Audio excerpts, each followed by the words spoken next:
Scabies खारिश की वो बीमारी है जिसके साथ इंसान का ताल्लुक बहुत पुराना है। सदियों पुरानी किताबें उठा के देख लें, उन सब में स्कैबीज का जिक्र आता है। स्कैबीज एक पैरासाइट की वजह से होती है, एक कीड़े की वजह से होती है, और जो आपकी स्किन के और आपकी जल्द के ऊपर रहता है, और जिसको सर्कोपिटीज स्कैबीज कहते हैं। और ये आपकी जल्द के ऊपर जिंदा रहता है।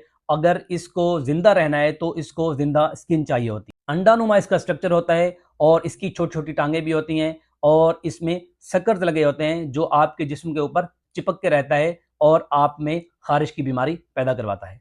और इस कीड़े को जिंदा जल्द चाहिए होती है अपने आप को जिंदा रखने के लिए और अपनी नस्ल को आगे बढ़ाने के लिए।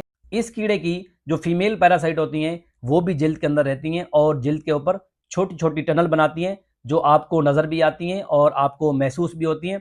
उस टनल के अंदर ये अंडे देते हैं और उन अंडों से दोबारा कीड़े की आज़माइश होती है।